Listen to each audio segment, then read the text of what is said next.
So today we are going to start cells in parallel combination. So देखिए यहाँ पर parallel combination का meaning क्या है. जैसे हमने रेजिस्टेंसेस को पैरेलल कॉम्बिनेशन में किया था, ठीक वैसे ही सेल्स को भी पैरेलल कॉम्बिनेशन में ऐड किया जाता है. इसका मतलब सभी पॉजिटिव टर्मिनल सेल्स के जो भी पॉजिटिव टर्मिनल्स होंगे वो एक सिंगल पॉइंट पर होंगे और सभी नेगेटिव टर्मिनल एक सिंगल पॉइंट पर होंगे. तो ऐसे कॉम्बिनेशन को हम बोल रहे हैं क्या, cells in parallel combination. Starting करेंगे 2 सेल्स लेकर के और फिर उसका इन जनरल रिजल्ट n के लिए लिखेंगे. अच्छा 1 सेकेंड. तो प्रीवियस क्लास में ये रह गया था क्या, general result. If n cells of EMF E1 E2 E3 having internal resistances R1 R2 R3 Rn are being connected in series, then their equivalent EMF and equivalent internal resistances will be given by, जैसे हमने 2 के लिए देखा था direct add हो रहे थे individually, EMF cell अलग अलग ऐड हो रहे थे, इंटरनल रेजिस्टेंस अलग अलग ऐड हो रहे थे. तो n के लिए ये जनरल रिजल्ट रहेगा. ठीक है. Now let's talk about parallel combination. उसको रब कर देते हैं. सो देखिएगा, पैरेलल के अंदर कनेक्ट करने के लिए हमने 2 सेल्स ले लिए और उन दोनों सेल्स को एक सिंगल टर्मिनल, आप इसको A बोले तो ये भी A ही कहलाएगा, ये पॉइंट भी. और यहाँ पर आपने एक इंटरनल एक EMF having some internal resistances. अब उस इंटरनल रेजिस्टेंसेस को वहां शो ना करके यहाँ नीचे की तरफ शो कर दिया जाता है. से R1 E1, ये इसका पॉजिटिव टर्मिनल, ये नेगेटिव टर्मिनल, और इसका ये सेकंड पॉइंट नेगेटिव टर्मिनल इस B पॉइंट पर कनेक्टेड है, B पॉइंट पर. ठीक है. और इसी तरह से ये कनेक्टेड है. ठीक है. Plus minus E2 R2. ठीक है. फिर ये इस तरह से ऊपर जाकर के resistance, main resistance, load resistance connect हो जाएगा यहाँ पर इस तरीके से. तो वो पोर्शन अभी यहाँ शो नहीं किया जा रहा है. ठीक है. क्लियरली दोनों सेल्स को अभी हमने क्या रख रखा है, पॉजिटिव एक तरफ. तो ऑब्वियस सी बात है कि एक करंट इसके कारण आएगी और एक करंट इसके कारण आएगी, क्योंकि 2 अलग अलग पाथ प्रेजेंट है किसके लिए, करंट को फ्लो होने के लिए. ठीक है. सो लेट सपोज ये करंट आ रही है I1 E1 से और E2 से आ रही है I2 I1. एक काम करते हैं, इस जंक्शन पॉइंट को नाम दे देते हैं, J1 दे देता हूँ. J1 और A एक ही रहेंगे और J2 और A भी एक ही रहेंगे, है ना. J2 बोलो या B बोलो, थोड़ा केवल थोड़ा सा समझने के लिए, बाकी है A और B, है ना. J1 भी A का ही काम कर रहा है और J2 भी B का ही काम कर रहा है. सो इस जंक्शन पॉइंट पर ये दोनों करंट ऐड होकर के let suppose total current of the circuit I बन रही है, और फिर वही फ्लो होती होती जब ये यहाँ से आती आएगी तो ये इस तरह से करंट आएगी और ये वापस से इधर सेम प्रोपोर्शन के अंदर वापस से चली जाएगी I1 और I2. Since the cells are being connected in parallel, हमें पता है किन्हीं भी 2 सेम पॉइंट्स के बीच में चाहे कितने भी डिवाइसेस लगाए जाएं, इन 2 पॉइंट्स के बीच में the potential difference should be same. अगर ये यहाँ पर A पॉइंट बोल दूं और ये B पॉइंट बोल दूं, तो अगर ये इसका पोटेंशियल डिफरेंस V है, तो अगर मैंने एक यहाँ पे V वोल्ट की बैटरी लगा दी है और ऊपर मान लीजिए चाहे रेजिस्टेंसेस लगाऊं या सेल लगाऊं या कुछ भी लगाऊं, कोई भी डिवाइस, इन सबका ओवरऑल पोटेंशियल V ही होना चाहिए A और B के बीच में, जितने भी कनेक्टेड है उन सबका मिलकर के. अगर सिंगल कोई चीज कनेक्टेड है, कोई भी डिवाइस कनेक्टेड है, तो उसका पोटेंशियल डिफरेंस भी V ही होना चाहिए. इतनी बात मेरे हिसाब से अब आपको समझ में आ चुकी होगी और आनी भी चाहिए. ठीक है. सो इसका एक हमारा एम क्या है यहाँ पर, व्हाट इज आवर एम. हमारा एम है इन 2 सेल्स को हटाओ और एक सिंगल सेल को लगाओ, तो वो किस वैल्यू का होना चाहिए. तो लेट सपोज इन दोनों को हटा रहे हैं और इसका एक इक्विवेलेंट डायग्राम यहाँ बना रहे हैं. ठीक है. अगर किसी को तकलीफ हो तो आप A और B ही लिख सकते हो ना, कोई दिक्कत नहीं है. J1 J2 नहीं भी लिखना चाहो तो कोई दिक्कत नहीं है. ये हमने यहाँ पर एक सिंगल E इक्विवेलेंट, जिसको EQ is equal to EP है ना, प्लस माइनस, और इसका equivalent resistance, internal resistance RP. हमारा ये नहीं है इन दोनों को हटाएं तो R1 R2 का काम कितना इंटरनल रेजिस्टेंस वाला काम करना चाहिए और E1 E2 का काम कौन सा सिंगल सेल करेगा, तो वो ईपी। ईपी की वैल्यू हमें E1 E2 इन सब की टर्म्स में, R1 R2 की वैल्यू आरपी इन सब की टर्म्स में हमें कैलकुलेट करनी है, यानी कि इनकी वैल्यूज चाहिए हमें, ये ए और बी। तो अगर बोल दिया जाए कि let VAB is given to you, V volt, या हमने मान लिया कि ये V है, potential difference between A and B is V volt, ठीक है। सो देन यहां पर भी जो भी पोटेंशियल डिफरेंस होगा A और B के अक्रॉस वो V ही रहना चाहिए।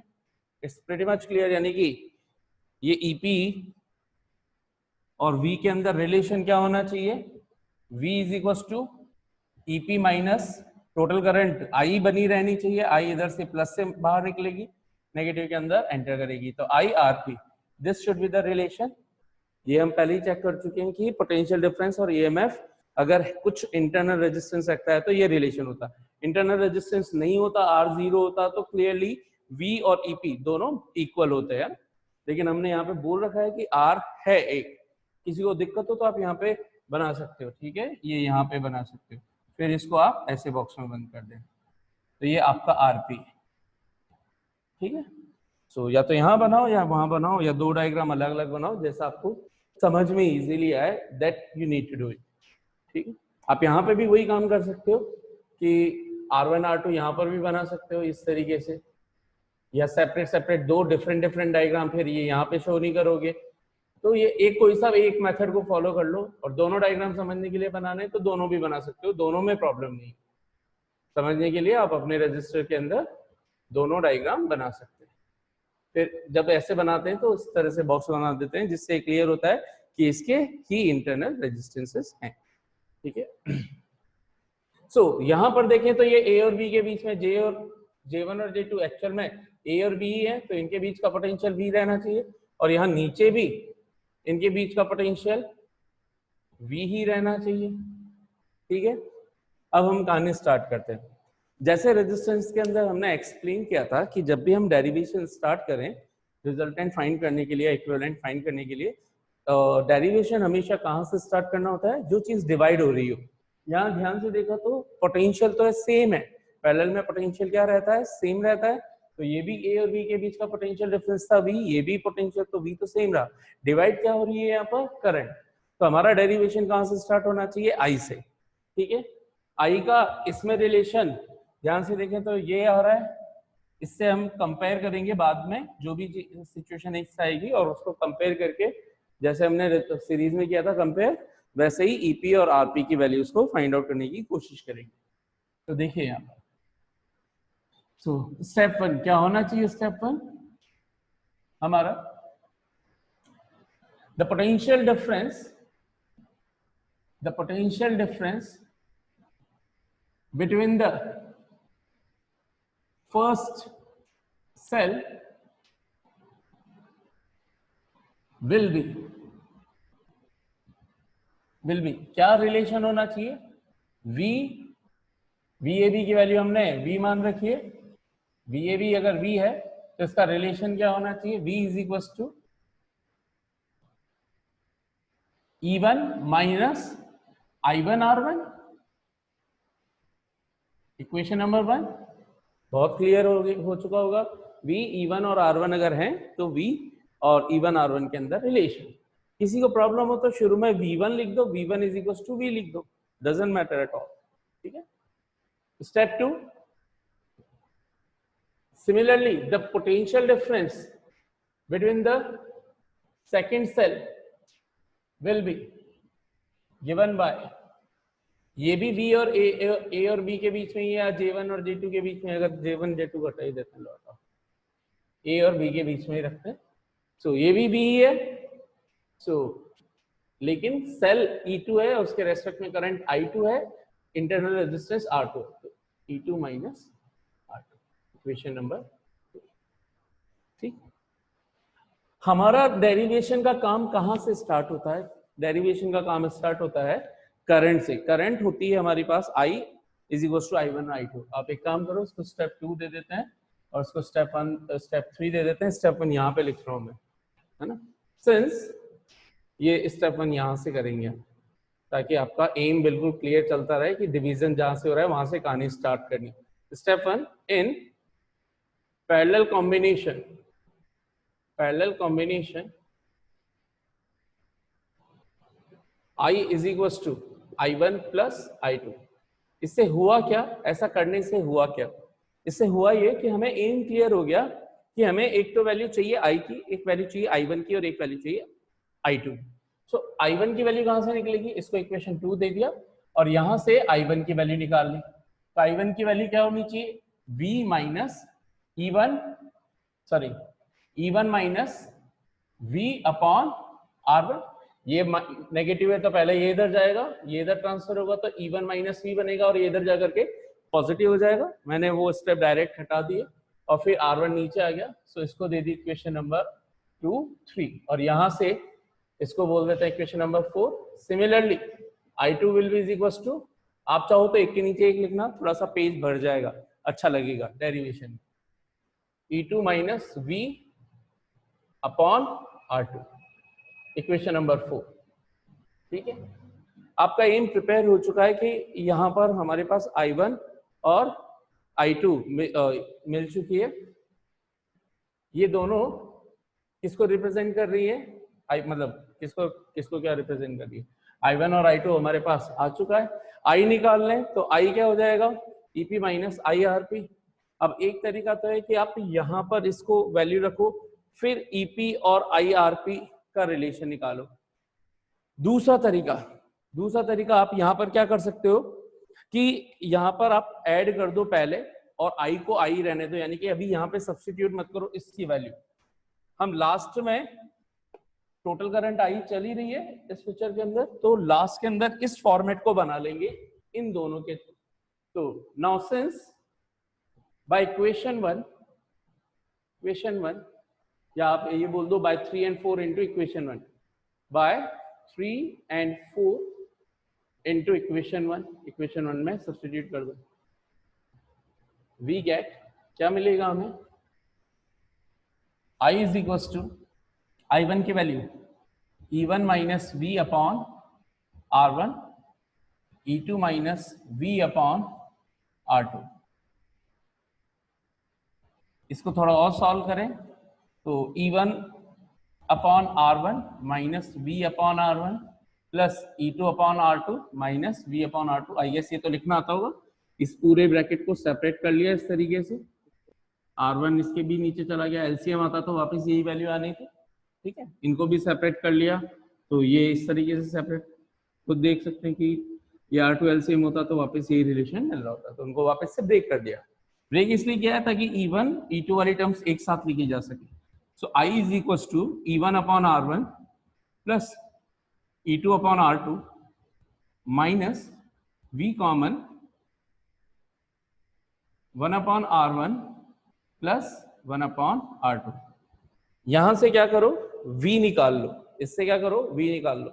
उससे फायदा क्या होगा, हम इक्विवेलेंट से इसको कंपेयर कर पाएंगे, ये भी V है और इक्विवेलेंट का भी V है, तो जो भी फॉर्मेट इस V का बनेगा वो इसके इक्वल होना चाहिए।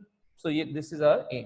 तो यहां से मैं पहले ये नेगेटिव चल रहा है, इस पूरे को इधर ट्रांसफर कर रहा हूँ, ठीक है, और इसको उधर ट्रांसफर कर रहा हूँ। सो मेरे पास ये हो गया V और 1 अपॉन R1 R2 का एलसीएम आ गया R1 R2। थोड़ा सा देखना, मैंने एक स्टेप फिर से है ना एस्केप कर दिए। यहां से आता R2 प्लस R1, एलसीएम लेते हैं R1 R2 तो R2 प्लस R1 ऐसा आता, मैं डायरेक्ट R1 प्लस R2 लिख रहा हूँ सीक्वेंस के अकॉर्डिंग इज इक्वल टू ये पूरा का पूरा E1 R2 plus E2 R1 upon R1 R2, इसमें भी एलसीएम ले लिया मैंने R1 R2 एलसीएम। सो E1 R2 plus E2 R1 upon R1 R2 और I उधर जा चुका है माइनस का I। ठीक है, इंटरमीडिएट स्टेप आ चुकी है हमारी। आप चाहो तो इसको इक्वेशन दे ना दे ये आपके ऊपर है, हमारा एम है V फाइंड करना। तो इस पूरी वैल्यू को इधर ट्रांसफर कर दो, तो ये पूरी वैल्यू है, पूरा ब्रैकेट इससे भी मल्टीप्लाई होगा और इससे भी मल्टीप्लाई होगा। सो कर रहे हैं यहाँ पर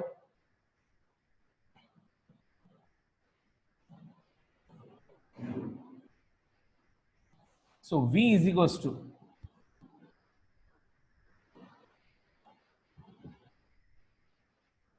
इक्वल्स टू क्या बना, E1 R2 plus E2 R1, E1 R2 plus E2 R1 upon R1 R2 multiplied by, ये पूरा ब्रैकेट उधर मल्टीप्लाइड हुआ, R1 R2 upon R1 plus R2 minus I, और ये ब्रैकेट इससे भी मल्टीप्लाई होगा, minus I R1 R2 upon R1 plus R2। इस R1 R2 से ये R1 R2 कैंसिल हो गया, हमारे पास जो बच रहा है वो बच रहा है V is equal to E1 R2 plus E2 R1 upon, sorry upon, हाँ अपॉन बच रहा है ना, ये बच रहा है R1 plus R2 minus E R1 R2 upon R1 plus R2। ठीक है, सो हमारे पास ऑलमोस्ट क्या आ चुका है, हमारे पास रिलेशन आ चुका है। इसको इक्वेशन नंबर 5 दे रहे हैं, इक्वेशन नंबर 5। ये अभी इन दोनों के कॉम्बिनेशन से काम किया। नाउ फॉर इक्विवेलेंट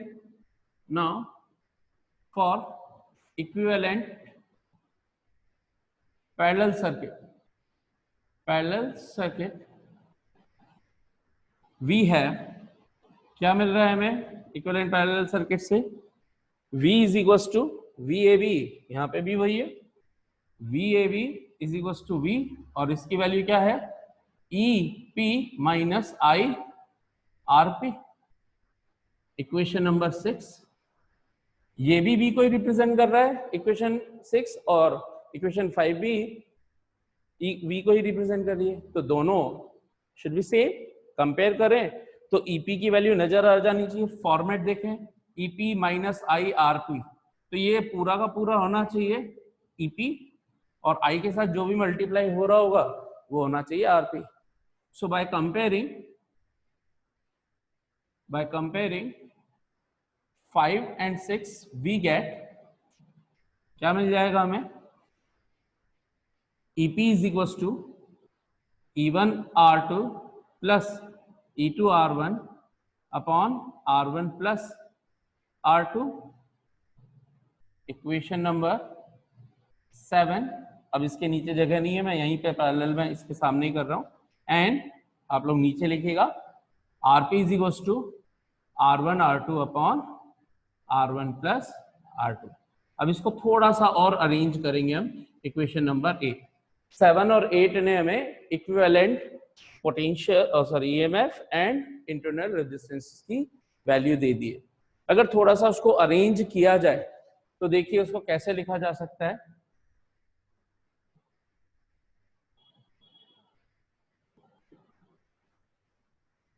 देखिएगा पहले मैं आपको RP की वैल्यू बता देता हूं। RP R1 R2 upon R1 plus R2 है, तो देखो ये इसी से तो आ रहा है 1 upon R1 plus 1 upon R2, sorry 1 upon R1 plus 1 upon R2। इसका मतलब मैं यहां से इसको रिजल्ट लिखना चाहूं तो ऐसा लिख सकता हूं 1 upon RP is equal to 1 upon R1 plus 1 upon R2। ध्यान से देखो, इसको सॉल्व करेंगे तो R1 R2 upon R1 plus R2 आएगा, और उसका रेसिप्रोकल करेंगे तो R2 plus R1 upon R1 R2, और उसका रेसिप्रोकल करेंगे तो R1 R2 upon R1 plus R2 आएगा।